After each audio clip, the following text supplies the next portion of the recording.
buenas tardes y ya noches con todos los que nos están mirando a través de la página UPU.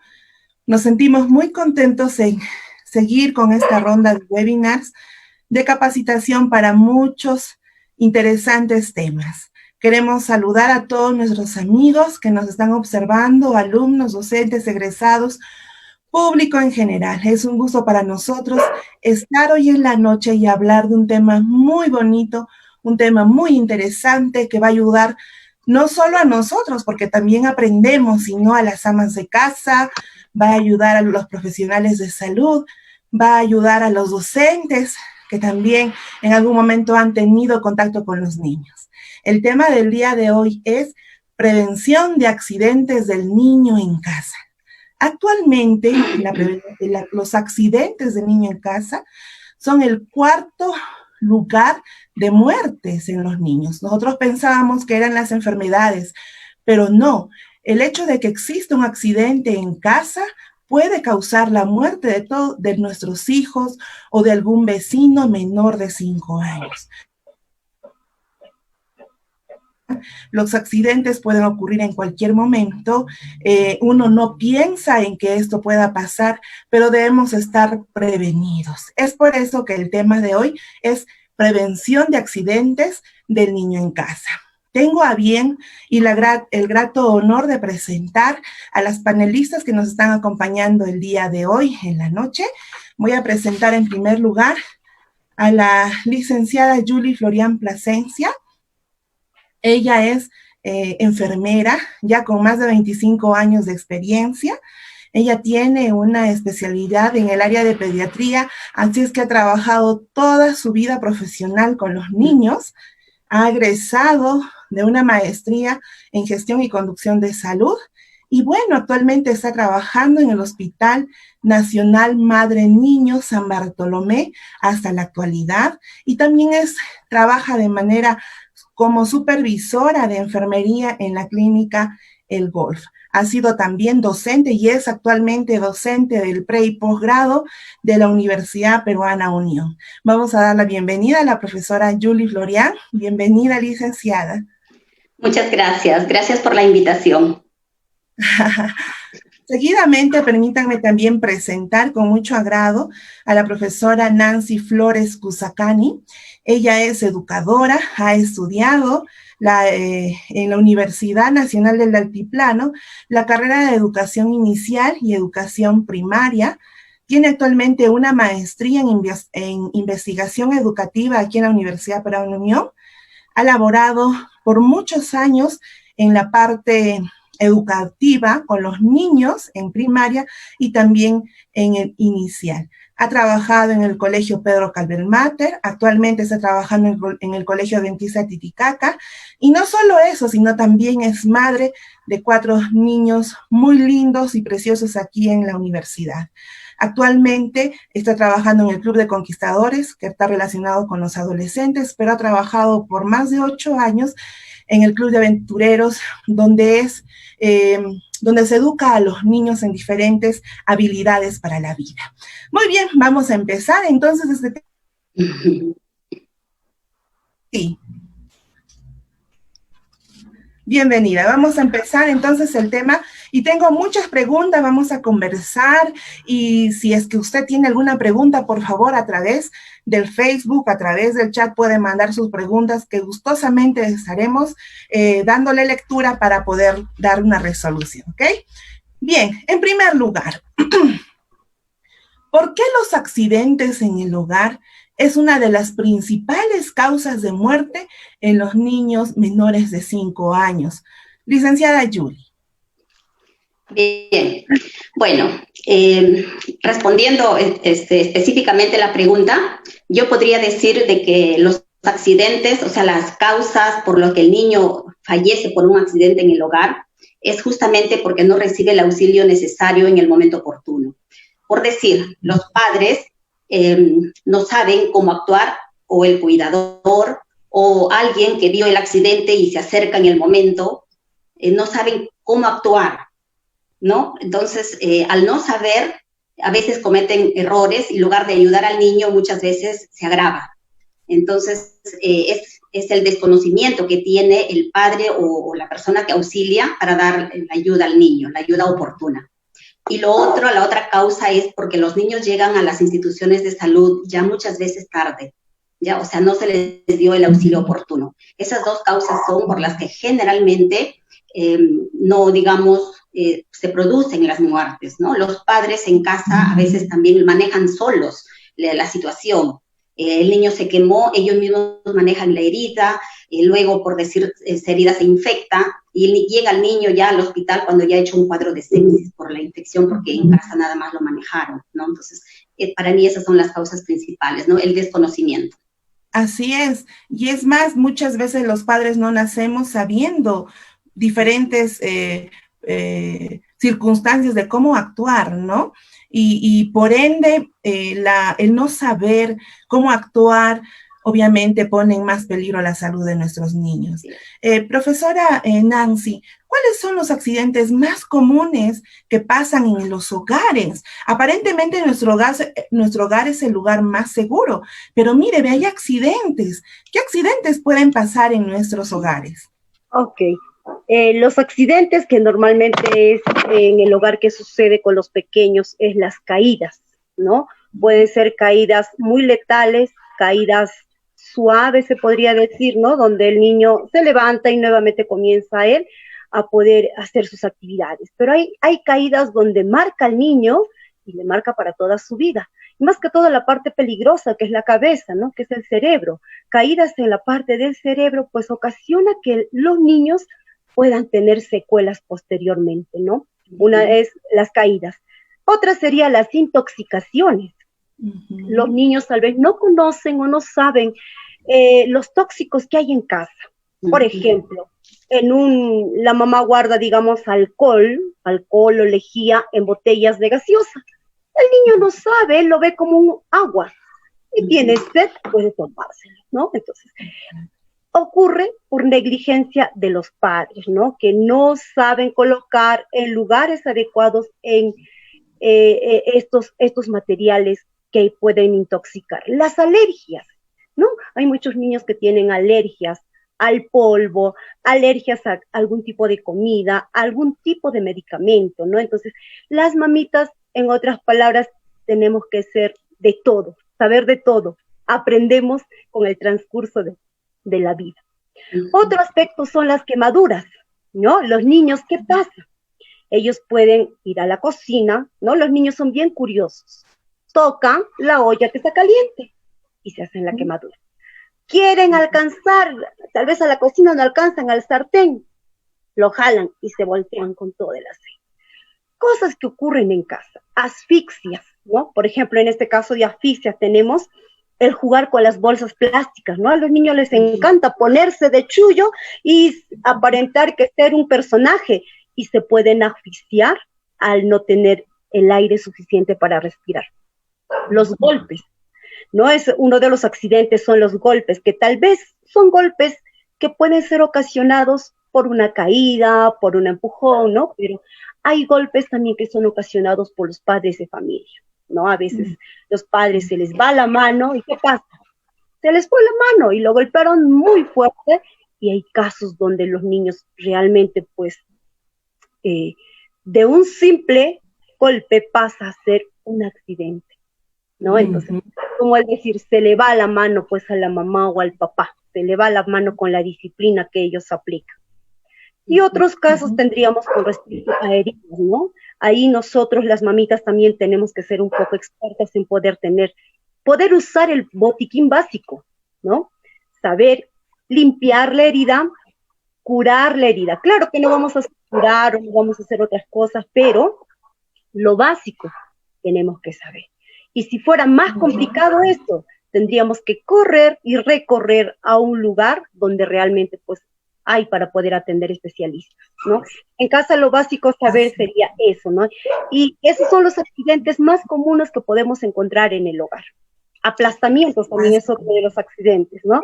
Aplastamiento del ropero, por ejemplo, que los niños se cuelgan, trepan, y el ropero se voltea encima de ellos. Y es fatal. También es algo muy común porque nuestros niños son tan curiosos ven algo que les llama la atención, quieren subir, se creen los más poderosos, los más fuertes, lo que todo lo pueden hacer, ¿verdad? Y licenciada Yuli, en su experiencia, usted ha trabajado con niños por más de 25 años, ¿qué tipo de accidentes más comunes ha visto en su vida profesional? Bueno, varios accidentes, pero los más principales son las caídas. Las caídas suceden en cualquier momento, sobre todo en los centros hospitalarios. La mamá se cansa, porque la mamá va con su niño a la hospitalización y está a veces 15 días, está una semana. Entonces, ella tiene buena voluntad, lo alza a su niño para darle de lactar o porque el niño simplemente llora, entonces lo mantiene en los brazos. Y ahí viene la parte educativa, ¿no? Uno tiene que acercarse y conversar con la mamá. Si yo le educo a la mamá y le digo, mire señora, yo sé que tú quieres mucho a tu niño, no quieres que llore y todo lo demás, pero tú te cansas. ¿Qué tal si tú te quedas dormida y el niño se te cae? Aparte del problema que ha venido, se le va a agregar un problema más.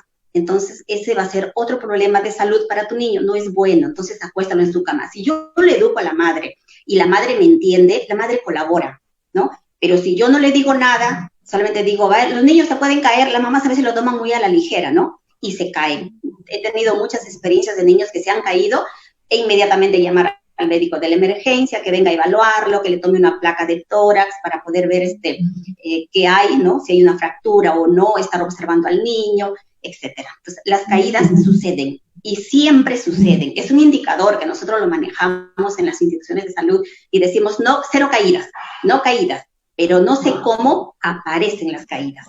Entonces, las caídas, y en el hogar también con mayor frecuencia, ¿no? En las caídas es lo que más sucede. Así es. Qué bonito panorama, ¿no? La profesora Nancy desde los hogares, cuáles son esos accidentes comunes, y usted, licenciada, desde el ámbito, hablando de la parte sanitaria desde los hospitales, ¿no? Bien, ahora las mamás estarán preguntando, y ahora, es cierto, mi niño es muy curioso, es intranquilo, inquieto, quiere todo. Imaginemos que pasó una quemadura. ¿Qué cuidados generales deberíamos de tener? Porque sabemos que la quemadura, si no actuamos en el momento, esto se agrava y puede complicar mucho más la salud del niño. ¿Qué es lo que nosotros debemos hacer en casa? Porque si bien es cierto, no tenemos grandes cosas, hablaremos, por cierto, después del botiquín básico para los niños, pero ¿qué cuidados debemos de tener para con los niños quemados? Licenciada Yuli. A ver, las quemaduras son la segunda causa de muerte accidental en el hogar.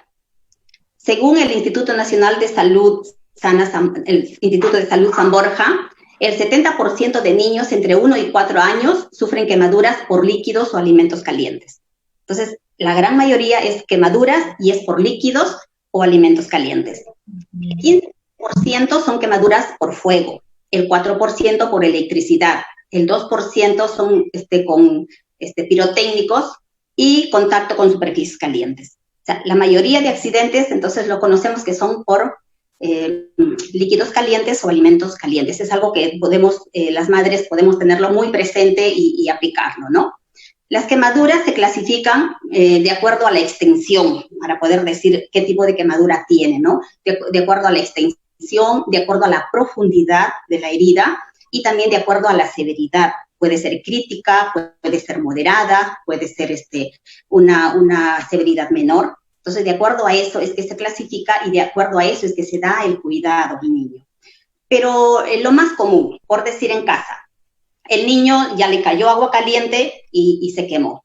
Inmediatamente lo que tiene que hacer la mamá es sacar la parte de la ropa que esté, donde haya caído el líquido también. Por decir, el pantaloncito, sacarle la chaqueta o la blusita o el polo que tenga el niño, inmediatamente hay que retirar todo. Luego, lo que tenemos que hacer nosotros es, la zona que está afectada, inmediatamente tiene que ponerse al agua fría. Entonces, donde hay agua fría, ahí hay que colocarlo al niño, porque eso le va a calmar el dolor. Entonces, primero, retirar la ropa afectada, luego lavar la zona inmediatamente con agua fría durante un buen rato, hay que dejarlo ahí. Enseguida, cuando el niño va a llorar mucho, cuando ya se ha calmado, darle un analgésico. Hay que ayudarle para el dolor, que la quemadura duele mucho. Entonces, darle un analgésico en casa, siempre debe haber un paracetamol, entonces, darle al niño. ¿Qué dosis yo le doy a mi hijo que se ha quemado? La dosis del niño pediátrico es de 10 a 15 miligramos por kilo por dosis. Como hay dolor y es muy intenso, yo le doy la máxima dosis, en este caso 15 miligramos por kilo. Por ejemplo, si mi niño tiene 9 kilos, yo le daré 135 miligramos. 9 por 15 miligramos por kilo son 135 miligramos, que midiendo o aplicando la regla de 3 simple, yo diría que le doy 5.6 centímetros. Una cucharadita y un poquito más, pero le doy su paracetamol para poderle calmar el dolor. Luego, si hay ampollas, porque la quemadura inmediatamente forma ampollas cuando es una quemadura de segundo grado, entonces no hay que reventar esas ampollas, hay que aconsejar a los padres que si hay ampollas los dejen allí, porque es un riesgo de infección al reventarlas. Entonces, no tocarlas. Luego, hay que proteger la zona de la quemadura con una gasa húmeda o un trapo limpio húmedo, pero hay que cubrir la zona de la quemadura para prevenir la infección. Y luego hay que trasladarlo al centro de salud más cercano para que puedan darle la ayuda adecuada. Y de verdad que esto pasa a cualquiera. Miren, yo le comento, yo tengo un niño de 2 años, había preparado mi avena calientita. Aquí en la zona sur nos gustan las cosas calientes, y de pronto empezó a hacer su pataleta y dije, no, lo llevo. Al momento de llevar, su pie jaló la olla y nos pasó. ¿Quién iba a pensar? Pero es importante actuar inmediatamente con el agua fría para prevenir el avance de estas quemaduras, ¿verdad? Bien, muchas gracias, profesora Nancy. En la casa no solo tenemos objetos del hogar, la cocina, los muebles, los roperos, también están los juguetes, ¿verdad? Estos juguetes que no faltan en casa. Entonces, ¿qué cuidados especiales debemos de tener con los juguetes?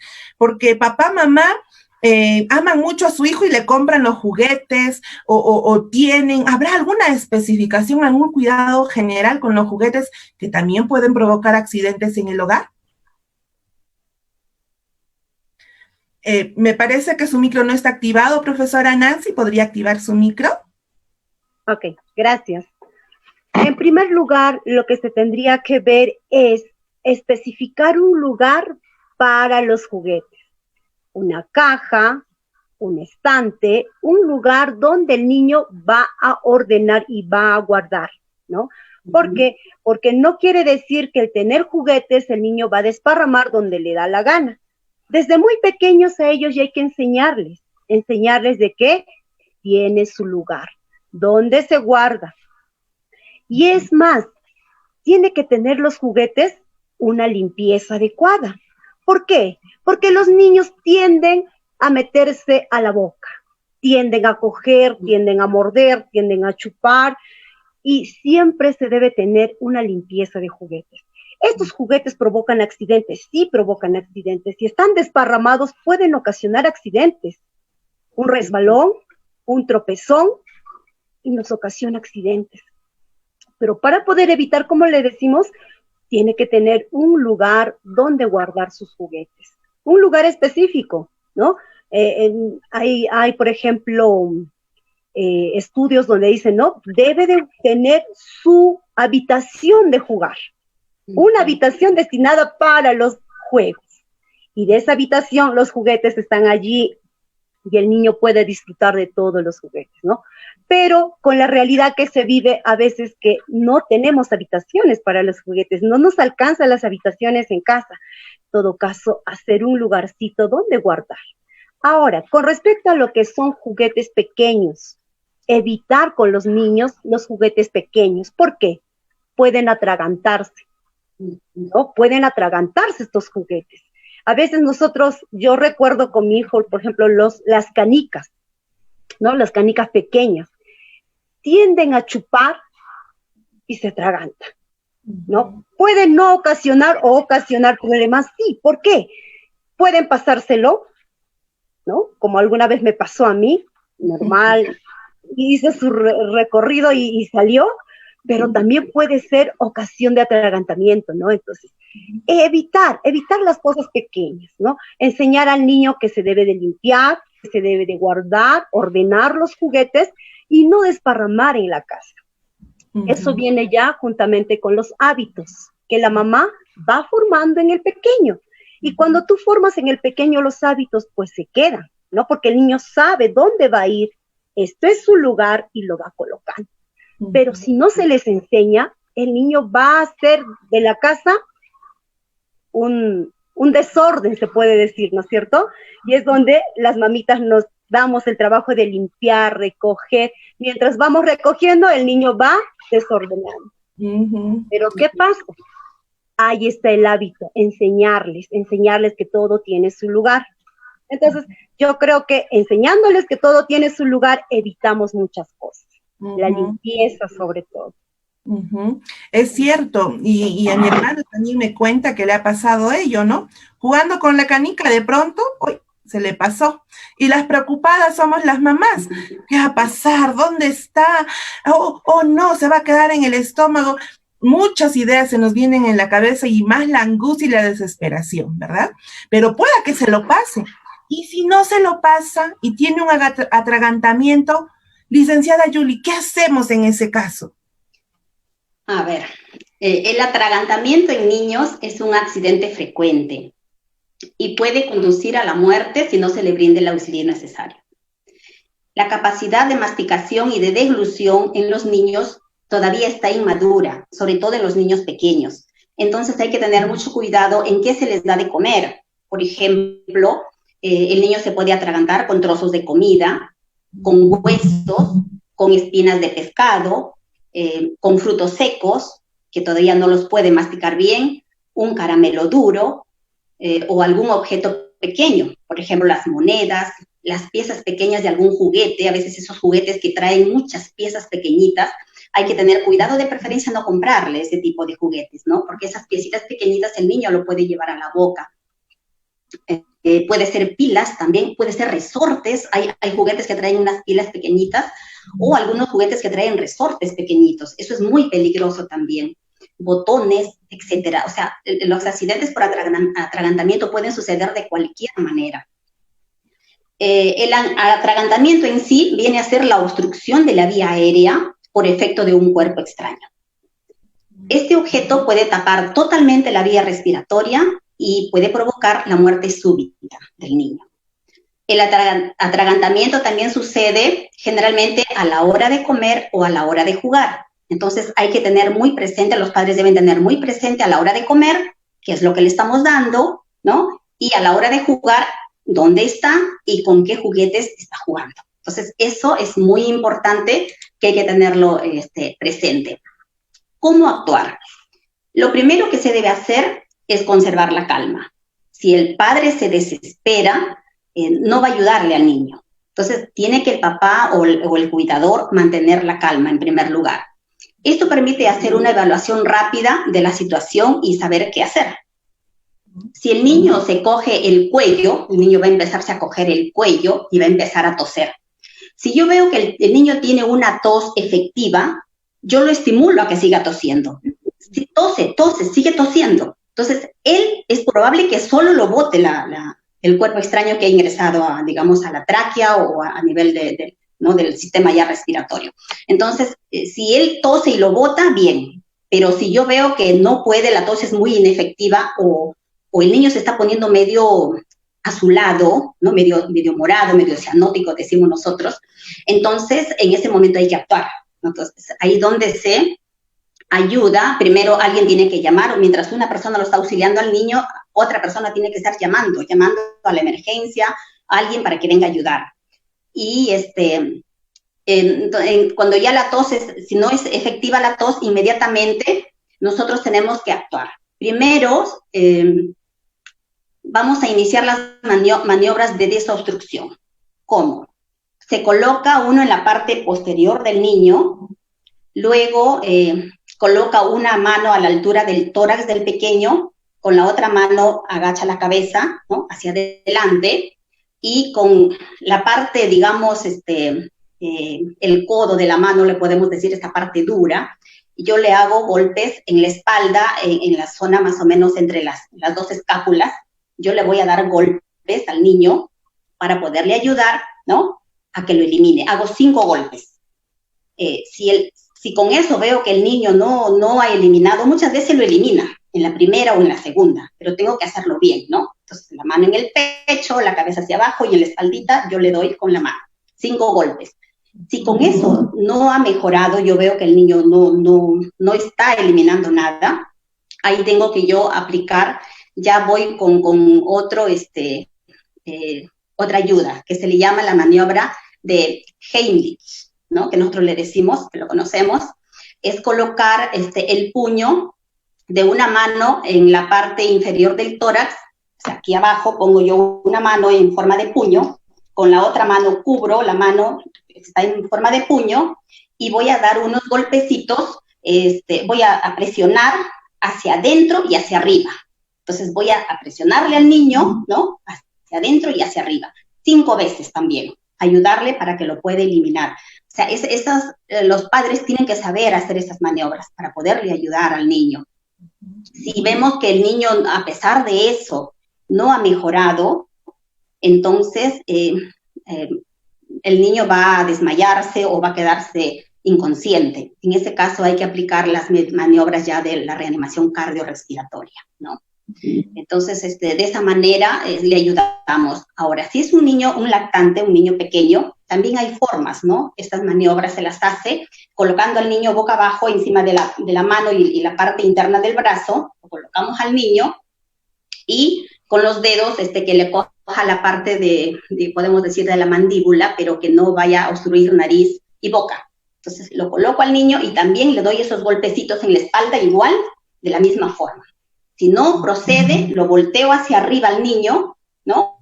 Y le voy a hacer con el dedo medio y el dedo índice, le voy a hacer presiones a nivel de, digamos, en la parte céntrica de los pezoncitos del niño, en la parte céntrica, y voy a poner mis 2 dedos y voy a presionar, ¿no? Hacia abajo para que lo pueda eliminar. Igual, si el niño no reaccionara, entonces tenemos que ir a otra medida ya, que son las maniobras de la reanimación cardiorrespiratoria. Interesante, licenciada Yuli, porque lo que se me viene a la mente, y creo que a las mamás también es, uy, se atragantó, querer abrir la boca y sacarle con los dedos, ¿no? Esa es una reacción que se nos viene en el momento y queremos actuar, pero en ninguna de sus indicaciones ha dicho eso. En realidad, en todo caso, estaría de más, no se debería meter los dedos a la boca. No se debe meter los dedos, no se debe intentar sacarlo, porque en lugar de querer ayudarle al niño, vamos a veces a introducir más el cuerpo extraño. Solamente es ayudarle con la tos efectiva. Si el niño no puede, tenemos que actuar ya con las maniobras que yo les estoy diciendo para poderle ayudar. Es la única forma, otra ya no hay, ¿no? Interesante. Estamos hablando de un tema muy interesante y creo que va a ser de mucho provecho para todas las mamás, futuras mamás, profesionales de salud que nos están mirando en estos momentos. Bueno, vamos a dar un pequeño pausa, vamos a pasar un video y volvemos, ¿sí? Porque está muy interesante el tema. Adelante.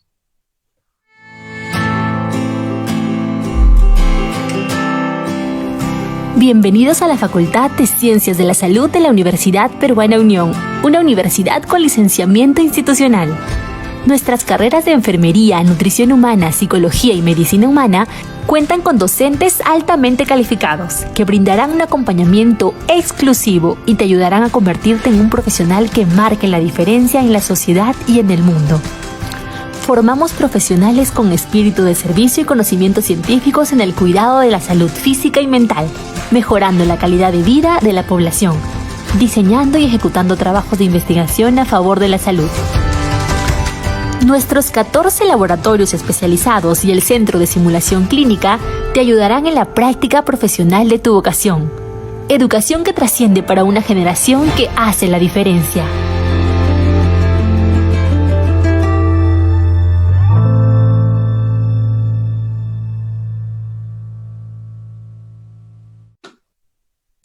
Muy bien, continuamos entonces con esta sesión. Está muy interesante el tema, de verdad que los niños, la vida de los niños es un mundo. Y con tanta curiosidad, con tanta alegría, con tanto entusiasmo, nuestros niños también están propensos a pasar accidentes y en el lugar donde menos lo esperamos, en el hogar. ¿Cómo podemos prevenir? Estamos hablando de ese tema en estos momentos y queremos agradecer y saludar a todos los que nos están viendo de las diferentes partes del Perú y del mundo. Saludar también a los profesionales de la salud que están en la primera línea en estos momentos muy duros de la pandemia y darles la fuerza y nuestras mayores bendiciones para todos ellos. Muy bien, vamos a continuar. Estamos con el tema prevención de accidentes del niño en casa.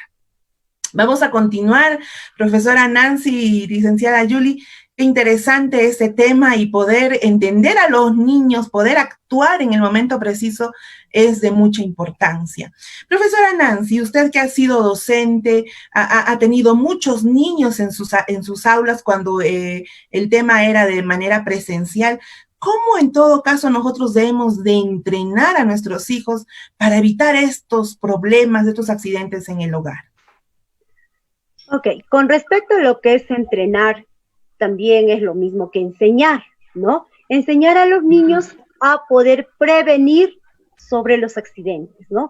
Por ejemplo, en casa, el ejemplo que dan, el ejemplo vivo es uno de las enseñanzas que se da. La mamá, el papá. ¿Qué hábitos toma? ¿Qué es lo que hace? El niño todo observa. ¿Sí? Todo observa y quiere imitar a papá y a mamá lo que hace. Entonces, nosotros allí somos cuando vamos educando a los niños. Con nuestros ejemplos, vamos educándoles. ¿Cómo? ¿De qué manera? Por ejemplo, si nosotros decimos que cuando estamos con las manos mojadas, no tocar el enchufe, pues también debemos hacerlo nosotros. Y los niños aprenden secarse bien las manos y tocar tal vez el enchufe. Ahora, con los pequeñitos para que toquen el enchufe es peligroso, porque tienden los niños a meter su dedito en los interruptores, ¿sí? Ellos quieren experimentar. Pues nosotros las mamás, ahí estamos para poder enseñar. ¿Cómo podemos enseñarles? Poniendo en la casa un letrerito que diga peligro. Por ejemplo, en los enchufes, peligro. Y el niño ve la imagen, dice, no, es peligroso. Mamá dice que es peligroso y no lo voy a tocar. En lugares, por ejemplo, donde están la lejía, ¿qué se llama? Los implementos de limpieza, los materiales tóxicos, por ejemplo, ¿no? Allí, peligro. ¿Por qué? Porque estos materiales son peligrosos. No se puede tocar, no se puede jugar con ellos. Vamos de igual manera en la cocina. La cocina no es un lugar para jugar y es menos todavía que los niños puedan ingresar a hacer algún tipo de experimento sin supervisión de la mamá. Si está con la mamá, bueno, adelante. Pero si no está, no es lugar para niños. Ahí tenemos el peligro del gas, tenemos el peligro de los cuchillos, el peligro de la caída de los platos, donde ellos puedan querer solucionar el problema y pueden hacerse daño. Entonces, ¿qué manera o de qué manera podemos enseñarles? Con imágenes, un álbum, por ejemplo. Mire, hijito, la cocina es peligrosa, estos lugares, estos objetos son peligrosos, estos materiales son peligrosos. Este interruptor, tú no puedes tocarlo, enseñarles. Hay videos para poder enseñar. Hoy que estamos con la tecnología avanzada, hay videos para poder enseñarles a ellos. Ahora usted me preguntaba en la escuela. En la escuela el primer día, pues vamos a conocer el ambiente. Recorremos los lugares donde ellos no deben jugar, los lugares donde ellos no deben tocar, entonces vamos enseñándoles. Y les vamos colocando, este lugar es peligroso. Y los niños ya ellos captan y dicen, ese lugar no me conviene estar. Es peligroso, por lo tanto, tengo que hacer caso a la maestra. ¿Sí? Entonces, es poder a ellos educarles hablando, explicando, pero también siendo ejemplos vivos para ellos. ¿Sí?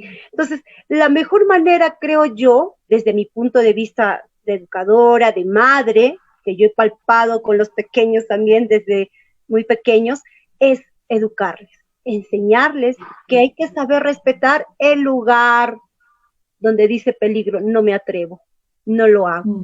Pero hay niños atrevidos que sí lo hacen, se atreven a poder desafiarnos, ¿no? Entonces, allí ya iría la otra parte, ¿no? Cómo enseñarles la obediencia a ellos.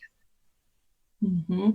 Definitivamente el rol del padre y la madre Es en muy el importante. hogar es sumamente importante. Y usted ha dicho algo que me ha llamado mucho la atención, es el ejemplo que le damos a los hijos, ¿no? Eh, por ejemplo, yo no puedo estar jugando con el fuego en casa y le digo a mi hijo, no, nunca se coge esto, no se juega, o con el fósforo. Entonces, también los hermanos mayores son de alguna manera un ejemplo. Yo escuché a una hermana que decía, dedícate a criar y educar bien a tu hijo mayor. Del que viene ya no te preocupes. El mayor se va a encargar de darle el ejemplo porque le has dado buena educación. Qué interesante. Y todavía viniendo de los niños más pequeños, por ejemplo, los niños de 1 año todavía no hablan, entonces tenemos, pero ya están caminando, ¿no? Entonces tenemos que buscar la estrategia de cómo comunicar y cómo saber también el dolor que sienten ellos, alguna forma de expresión, ¿no? Y en esto nos puede ayudar usted, profesora Julie. ¿Cómo sabemos a un niño pequeño cuánto dolor está sintiendo? ¿Cuán fuerte le puede doler? ¿O cómo reconocer, especialmente en los lactantes, estas manifestaciones del dolor? Ujú. Bueno, en lo que es la práctica se maneja los test, ¿no? Nosotros tenemos ¿no? Algunos test que hacemos para poder decirle al adulto, por ejemplo, yo le puedo decir del 1 al 10 cuánto te duele y el adulto me va a decir 9, 8, 7 y es mucho más fácil, ¿no? Pero las escalas para los pequeñitos, no, porque ellos no pueden hablar. Pero sí yo lo voy a dibujar, voy a hacer unas caritas de mucho dolor, otra carita de menos dolor, una carita feliz. Entonces, 5 caritas por decir, y del 1 al 5, y yo le muestro al niño, ¿no? Esa cartilla y le digo, ¿cuál carita es? ¿En cuál carita te duele? Entonces, el niño va a señalarme cuál es la carita que le duele. Entonces, yo voy a saber qué magnitud de su dolor tiene, ¿no? Aparte que hay otros signos que yo voy a poder evaluar en él, como son, por ejemplo, el llanto enérgico, no se calma por nada del mundo, entonces, mucho dolor, el llanto, los gestos, todo eso me va diciendo que el niño tiene mucho dolor. Entonces, yo debo calmar el dolor al niño. Por eso que yo les decía, cuando el niño se accidenta, entonces, por decirse, cuando se quema, que es duele mucho, una quemadura, entonces la mamá tiene que darle un analgésico antes de llevarlo al centro de salud para que vaya haciendo efecto, porque mínimo va a estar ese medicamento 30 minutos en el organismo para que empiece a hacer el efecto. Entonces, mientras llega al centro de salud, el dolor va a estar más calmado ya del pequeño. Y es muy importante saber ayudar a nuestros niños, ¿no? Con el dolor. Muy bien, muchas gracias. Entonces, yéndonos ya al hogar, ¿de qué manera nosotros debemos de organizar nuestra casa? Llega mamá, papá, están esperando a 2 gemelos, imaginemos, ¿no? Y ya tenemos que preparar el hogar para la llegada de estos bebés. ¿Qué recomendaciones nos da licenciada Nancy respecto a la organización del hogar, especialmente con niños pequeños? Uh-huh. Ok, con respecto a eso de poder organizar nuestro hogar a la llegada de nuevos integrantes a la familia, es tener un lugar específico para ellos, ¿no? No es, digamos, yo voy a tener el bebé, mi hijo, y lo voy a traer, pues bueno, al cuarto donde yo vivo, ¿no? Tenemos que planificar, esta es la habitación del bebé que viene, este es su lugar de juego, ¿no? Entonces, ir acomodando las cosas para el nuevo integrante que va a llegar al hogar. Ahora, ¿cómo organizar para que no haya accidentes? Nosotros los padres tenemos que saber ubicar las cosas correctas en su lugar. ¿Cómo es eso? Por ejemplo, si yo tengo un estante de libros, ¿no? Pues tiene que ser en un lugar donde facilite la vía de tránsito, no que obstruya, porque los niños cuando llegan al hogar, ellos necesitan espacio, necesitan un lugar donde caminar, donde corretear, pues saber ubicar en los lugares correctos. Ahora, con respecto a la habitación del niño, ¿no? La habitación del niño tiene ya su camita, tiene su lugar de juguetes, tiene su lugar de guardar los zapatitos, ¿no? En este caso los bebecitos todavía no están en esas condiciones de poder hacer por sí solos, pero quien va enseñando es la mamá. Los niños entienden desde que está en el vientre. Y si ya nacieron, ellos te están escuchando y te están entendiendo. Y si tú le vas hablando, le vas diciendo, este es el lugar del libro, este es el lugar de los zapatitos, entonces le vas enseñando los hábitos desde muy pequeño, ¿no? Entonces, a veces en nuestros hogares sucede que como somos primerizas, pagamos el plato, como se dice, no nos sabemos, no nos educamos. ¿Cuándo vamos aprendiendo? En el transcurso de la vida. Vamos aprendiendo y vamos mejorando, porque no todos sabemos. No hemos ido a la universidad para especializarnos a ser madres, o cómo cuidar, o qué hacer. Con el transcurso de la vida vamos aprendiendo, ¿no? Y esto que vamos aprendiendo ya las que fuimos madres, o somos madres, vamos enseñando a los que vienen a ser madres en algún momento. Entonces, ¿cuál sería? Ubicar las cosas, los lugares específicos, ¿no? Entonces, como les decía, desde inicios enseñar al niño el lugar, ¿no? Como decían en China, todo, ¿no? Los chinos dicen que todo lo bautizan con su nombre, llaves, zapatos, cartera, ¿no? Todo está bautizado en la casa con lugares específicos. Entonces, tal vez nosotros podamos optar eso, no tal vez dejarlo donde sea y luego, ¿dónde están las llaves o dónde está? Pues por nuestro desorden nos ocurren esas cosas, ¿no? Y también en casa tenemos objetos peligrosos, ¿no? Por ejemplo, los útiles de limpieza. Ahora que estamos en esta situación de la pandemia, pues yo no creo que exista una casa donde no haya lejía, donde no haya alcohol, ¿no? Y otras cosas más para poder desinfectarnos. Entonces, ¿cómo organizar estos objetos? Los cuchillos, por ejemplo, o si tengo gradas en la casa, ¿de qué manera yo debería de evitar o guardar estos objetos para evitar esos accidentes, ¿no? Bien, profesora Julie, usted comentó algo que nos ha llamado mucho la atención, el Panadol, el hecho de querer prevenir y actuar antes de, si pasa algún accidente, darle un medicamento antes de llegar al centro de salud. Entonces va mi pregunta, ¿qué medicamentos básicos deberíamos de tener en casa para los niños? Porque el medicamento para los adultos es muy diferente para los niños. Entonces, ahorita nos están mirando mamitas y quieren saber qué deben tener en casa para actuar en el momento. Bien, lo que se recomienda es que haya analgésicos. O sea, tiene que haber un analgésico. El paracetamol es el medicamento más común, todos lo tienen. Si lo quieren tener de marca, lo pueden comprar como Panadol, pero es un medicamento que ayuda para el dolor y para la fiebre. Entonces, ese medicamento debe estar siempre en casa. Analgésicos, antipiréticos, decimos nosotros. También debe haber antihistamínicos. Por ejemplo, el niño de pronto comió algo y se enronchó.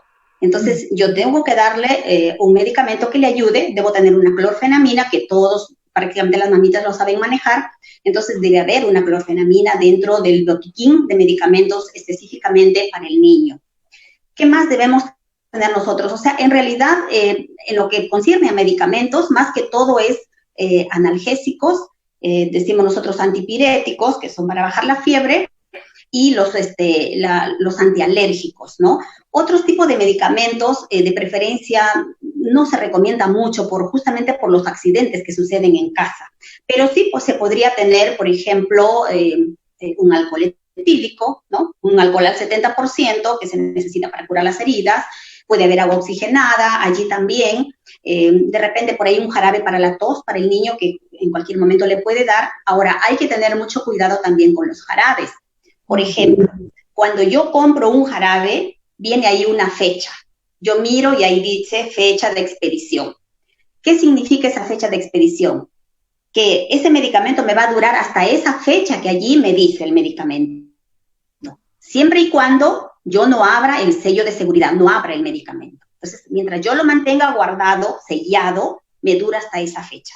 Pero una vez que yo abro un jarabe, si es un Panadol, no me va a durar más de 25 días abierto. O sea, antes del mes yo debo eliminar lo sobrante, no puedo guardarlo. Entonces, esa es una recomendación para las mamitas, para que sepan que los medicamentos abiertos, el sello de seguridad, aquellos que vienen preparados, llámese clorfenamina, llámese paracetamol, duran solamente 25 días. Y los jarabes... Disculpa que interesante, digo yo, porque muchas mamás, uy, el jarabe me ha sobrado más de la mitad, lo voy a guardar en la refrigeradora, me va a durar para la siguiente ocasión. Mire, cuán importante es conservar en un tiempo determinado estos medicamentos. Continúe. Sí, una vez roto el sello de seguridad, los medicamentos que vienen preparados solamente tienen 25 días de duración. Y los medicamentos jarabes, por decir que vienen en polvo y que yo voy a agregarles agua, y que a veces el niño no lo va a terminar todo porque es un niño pequeñito, entonces yo lo preparo y ahí me dice en el mismo, digamos, en el mismo inserto que viene ahí del medicamento, ahí me dice cuántos días me debe durar, ¿no? Máximo es 7 días, entre 7 y 14 días. No duran más los medicamentos, la mayoría son 7 días, ¿no? Entonces, esos conocimientos deben tenerlo los padres para que lo puedan aplicar, ¿no? Después, otro tipo de medicamentos, pues sería lo que, por decir, para adultos, podrían tener ahí un omeprazol por si hay una gastritis, algún otro tipo de medicamento, pero generalmente lo que se recomienda para los niños es eso, que siempre debe haber en su botiquín un analgésico, ¿no? O antipirético y un medicamento para las alergias. Muchas gracias. Con esto tampoco queremos decir a las mamis que automediquen a los niños, que ellos agarren y les den, no. Estamos ahorita en una situación. Niño, es complicado, nos estamos exponiendo, arriesgando nuestra salud, pero hay médicos que a través de una llamada, un pediatra puede indicarnos y nos puede decir, bueno, ¿tiene clorfenamina? Sí tengo, doctor, ya, dele tanto. ¿Tiene este medicamento? Sí lo tengo, ya, dele tanto. A través de la llamada telefónica o una videollamada podríamos nosotros también actuar en el momento, ¿no? Ojo, no estamos promoviendo la automedicación, sin embargo, sí la prevención, para estar preparada. Siempre una madre precavida vale por 10, ¿no? Muy bien. Hay niños que son alérgicos, por decir, a las penicilinas. Entonces, la mamá a veces le duele la garganta, voy a comprarle una amoxicilina y le preparo y le doy. Yo no sé qué reacción puede hacer en el niño. Entonces, yo debo cuidar eso. No se debe automedicar. Siempre los medicamentos para los niños tienen que ser bajo la indicación de un médico, a no ser que sea un Panadol, un paracetamol, que eso sí las mamitas ya lo manejan porque hay que ayudarle al niño a bajar la fiebre, ¿no? En este caso. Muy bien. Nos ha llegado una pregunta, gracias, dice, muy interesante el tema. Están preguntando si es bueno ante una intoxicación, imaginemos que el niño consumió algo que no debía comer, lejía o algún otro alimento o líquido muy dañino, dice aquí, ¿es posible darle leche, aceite, como muchas veces han escuchado a los vecinos? ¿Cómo se debe actuar con un niño intoxicado? A ver, las intoxicaciones son en sí la ingesta de fármacos o productos tóxicos. Los medicamentos deben estar guardados en botiquines o armarios con llave. Eso deben saber los padres siempre. No hay que decirles a los niños, por ejemplo, que los medicamentos son caramelos o son golosinas. A veces los padres tienden a decir eso a sus hijos. Nunca deben hacer eso. Ya dijimos que no se debe automedicar a los niños y los padres deben conocer los productos que hay en casa, cuáles son tóxicos, cuáles no son tóxicos, deben estar todos separados, conocer, por ejemplo, cuál es un hidrocarburo, por ejemplo, una naftalina, un aceite, una gasolina, un metanol, por ejemplo, las lacas, los barnices, que son muy comunes a veces en casa, los cáusticos, la lejía, se ha producido muchos accidentes por lejía. Entonces, todo eso los padres deben conocerlos, cuáles son sus efectos, cómo yo los tengo que guardar bajo 7 llaves. Pero si de pronto ya el niño se intoxicó, ya tomó algo, y bueno, pues vemos la reacción. En realidad, no, al niño no se le debe dar, digamos, no se le debe dar nada, podemos decirle, ¿no? No hay que darle que la leche, que esto, no hay que darle al niño. Nosotros tenemos que actuar de inmediato. Lo primerito que hay que hacer es llevarlo al lugar más cercano que pueda haber a un centro de salud, porque lo que tenemos que hacer con ese niño es un lavado gástrico. Tenemos que ponerle una sonda, tenemos que ponerle líquido y sacar otra vez el líquido a través de esa sonda para evitar lesionar el esófago del niño, ¿no? Porque si ya se lesionó al ingresar, digamos, en este caso, el tóxico, al salir otra vez por el mismo lugar lo va a irritar mucho más. Entonces, no se provoque el vómito tampoco en el niño, nada. Hay que llevarlo de inmediato para que le pueda ayudar un especialista, ¿no? Esa es la forma más correcta de poderle ayudar. Importante, porque a veces, uy, se comió tal cosa, ay, que vomite, pero no nos estamos dando cuenta de que al vomitar vamos a causar peores daños, ¿no? Muchas gracias. Bien, estamos terminando ya ese tema muy bonito, muy interesante para todas las mamás, público en general en sus hogares, y queremos algunas consideraciones importantes, licenciada Nancy, alguna recomendación que quiera dar a todos los que nos están observando, viendo en este momento. Ok, hemos hablado sobre el tema lo que es accidentes en el hogar, ¿sí? Accidentes físicos, se podría decir, físicos, pero también hay otro tipo de accidentes que son los psicológicos, ¿ya? ¿Qué pasa? Esto va bastante con respecto a lo que es la educación, ¿no? Con lo que yo voy viendo, que niños donde han sido dañados psicológicamente y ellos dicen, no puedo, yo no sirvo, yo no sé hacer bien, y ese tipo de accidentes marca para toda la vida. Entonces, evitar a los padres de poder dañar, de poder hacer con sus hijos este tipo de accidentes psicológicos en los niños, ¿no? A los niños siempre se les habla en la forma positiva que ellos pueden, ellos saben, ellos lo van a lograr. Pero no decirle, tú eres un burro, tú no puedes, tú eres aquello, no. Y tampoco hacer las comparaciones, porque los hijos son diferentes, no poder comparar uno con otro, ¿no? Entonces, allí lo estamos marcando para siempre. Evitar esto, ¿no? Evitar que los padres puedan dañarlos psicológicamente.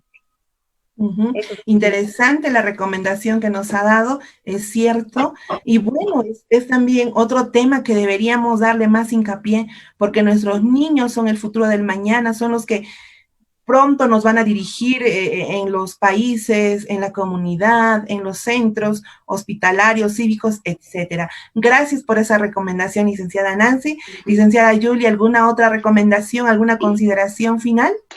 A ver, primero hay que mantener la supervisión constante de los niños. Ya la supervisión debe estar permanente, de acuerdo a la edad del niño. Hay lugares y horarios más comunes donde suceden los accidentes. Entonces debemos tener presente eso, ¿no? La cocina es un lugar donde más accidentes suceden. Entonces, si ya sabemos que la cocina es un lugar de peligro, si el niño se va a la cocina, yo debo observarlo. Educar a los niños. No correr si no es necesario, por ejemplo, hay que decirle, ¿no? Si no es necesario, no tienes por qué correr. No empujarse los unos a los otros. No estar distraídos. A veces los niños son muy distraídos, entonces hay que centrarlos, ¿no? Hay que irles diciendo que es muy distraído y que debe estar mirando, viendo lo que hace. Enseñarle a separar el frío del caliente, por ejemplo, ¿no? A los niños como ya van creciendo. Es muy importante que los niños comprendan que son libres, pero que esa libertad conlleva serias responsabilidades que ellos deben asumir, ¿no? Y es necesario, pues, la educación sanitaria en todos los niveles de atención, ya sea desde el primer nivel hasta el tercer nivel. La educación en lo que es prevención de accidentes debe ser siempre constante, para que los padres puedan tener el conocimiento necesario y se pueda prevenir y se pueda actuar frente a los accidentes del niño. Muchas gracias. Realmente los consejos, las recomendaciones son muy bien recibidos, porque Si no somos papás, somos tíos, y si no somos tíos, somos abuelos, somos amigas, etcétera, ¿verdad? Este tema ha sido realmente muy, muy bonito. Agradezco infinitamente a la licenciada Julie Florian, enfermera pediátrica, por sus nobles recomendaciones, a la licenciada Nancy, educadora y con mucha experiencia en criar y educar a niños menores muy pequeñitos, ¿no? Muy bien, gracias. Queremos agradecer a todos los que nos están viendo de diferentes partes del Perú y del mundo, saludarlos y agradecer también a la Universidad Peruana Unión que nos da este espacio de poder educar y llegar a esos rincones donde no se puede llegar. Que Dios los bendiga y nos vemos en la próxima. El Señor esté con ustedes y también aquí con nosotros. Muchas gracias. Muchas gracias por la invitación. Igual manera.